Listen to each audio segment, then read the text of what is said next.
Look, thanks, Drew. Look, that's terrible. And look, nobody's going to defend this horror show that CNN has uncovered. But here's the real question, though.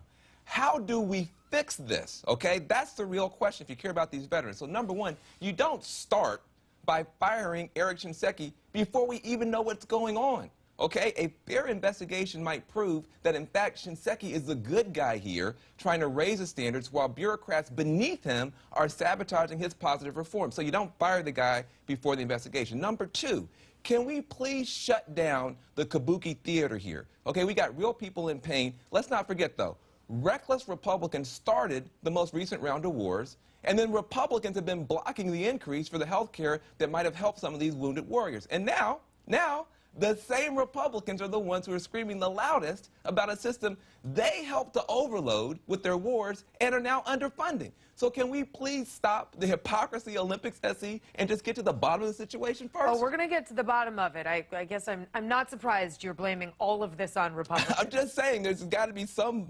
responsibility on both sides. Oh, we'll get to it. I think the man at the top would be our first place to start. We have two veterans in the crossfire tonight. Larry Korb also served as an assistant defense secretary during the Reagan administration. And Jessie Jane Duff is with Concerned Veterans for America. Larry, let me start with you. Even after CNN broke this story about these deaths, which led to the hearings on Capitol Hill today, Secretary Shinseki had this to say in the hearing. Take a listen. This is a robust system. A good portion of it works. And what we're focusing on is scheduling. Now, for me, Shinseki is not the biggest problem. He's part of the problem. But in what bizarro world does a person who chalks up the death of 40 veterans to a scheduling problem get to keep his job? Wait a second. That's not true.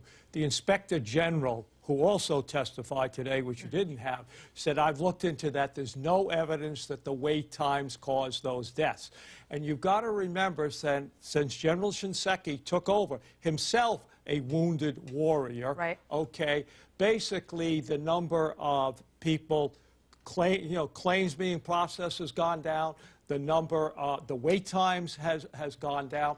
Look, what happened is we assumed, and it was Republicans running the country then, that these wars would be short and they'd be over. And when General Shinseki said, no, it wouldn't, he was ridiculed by Paul Wolfowitz and Donald Rumsfeld, and so we didn't prepare for this. And if you go back and you take a look at where we were in 2008 and where we are now, we're not where we need to be, but we're much better off than we were. I'm appalled at all of this because all of you are missing one point. The backlog that started a lot of this mess was not the current wars. It was Vietnam veterans that were allowed in 2009 because they were never recognized for Agent Orange illness. Never recognized by the VA for Agent Orange illness. So that's where the backlog started. And then that's where the treatment came in. It's not your Afghan and Iraq war. So let's not talk about that because that's not even part of the topic. Let's not mix messages here, because this isn't a Republican issue. This is not a Democrat issue. This is a veterans issue, and that's a slap in the face to all veterans when you indicate that it's I'm going to shock you. We agree on something. Agent Orange should have been a part of this thing from the whole beginning, and it was Eric Shinseki that brought Agent Orange. So aren't you proud of him for that? Aren't you proud of him for that? Then which one is it going to be? You want to blame Republicans. Now you're admitting that it was No. They did not.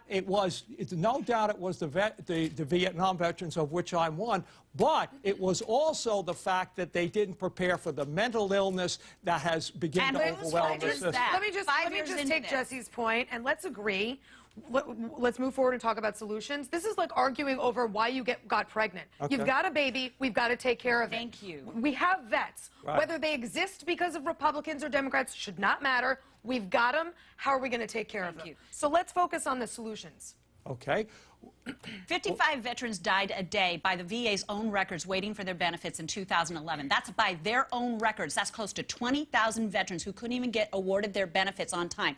Average wait time was 345 days. You can get food stamps in 30 days. Some veterans are waiting over 600 days. I'm tired of hearing they weren't prepared. We're 5 years into this. When he was sworn into office in 2009, in his own testimony, he stated, I will get rid of the backlog. And at that point, there were 11,000 veterans that were in the backlog for over a year. It escalated by 2,000% under his watch to 245,000 veterans in 4 years. No. First of all, That's not right. Your data is all My wrong. data is I'll not show wrong. it to you. You're making it up. Look at the data here. Look at the data, and it's coming down. I think you're being unfair to Eric Shinseki. First of all, he did move aggressively to deal with the backlog, and one of the things that he did was he changed the definition of backlog from 180 days to 120 days. In other words, the leap you're talking about is somebody who's a reformer who's leaning forward, trying to solve the problem. There were 600,000 veterans in that backlog. I'm sorry, I can't be sympathetic when we're talking about veterans that aren't even getting fair ratings. I deal with veterans every day, and now they're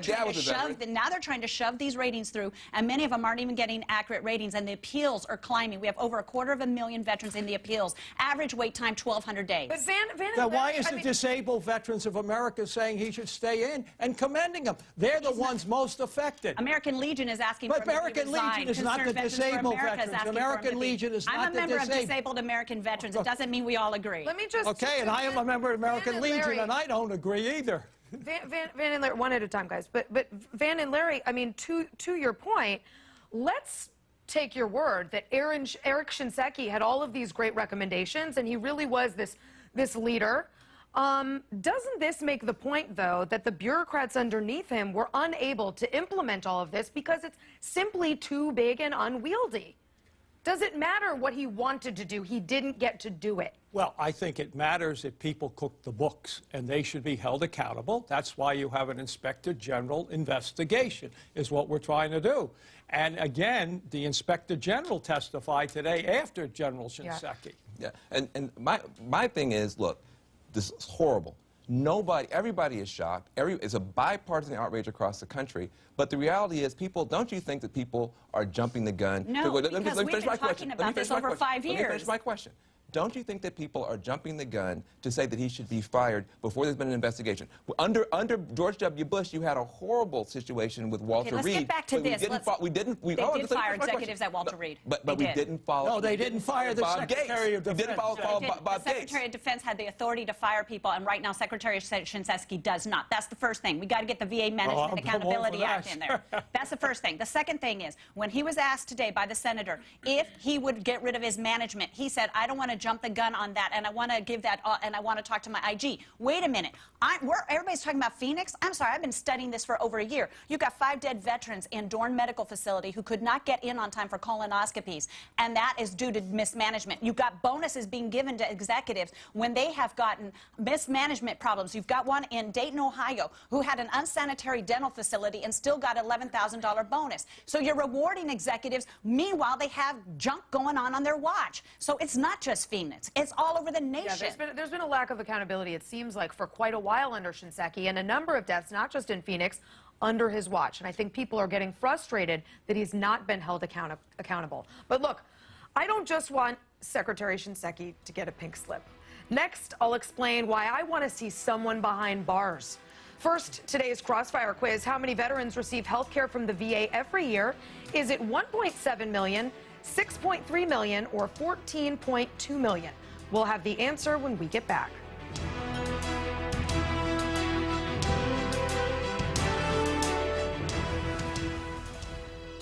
Welcome back. Now the answer to our Crossfire quiz. Every year, 6.3 million veterans receive health care from the VA, and of course, we thank them for their service. But today, after CNN investigations revealed some veterans died because they were kept on secret waiting lists instead of getting treatment, a Senate committee started asking some questions. And once again, the Obama administration is circling the wagons to protect its own. President Obama says he still has faith in Veterans Affairs Secretary Eric Shinseki, just like he stood by Kathleen Sebelius during the glitches and Hillary Clinton after Benghazi. Just this week, Attorney General Eric Holder said the Justice Department has no plans to investigate the mess at the VA. He's content to sit back and let the VA investigate the VA. Well, at least one Democrat is smart enough to realize that's a bad idea. Here's Senator Richard Blumenthal at today's hearing.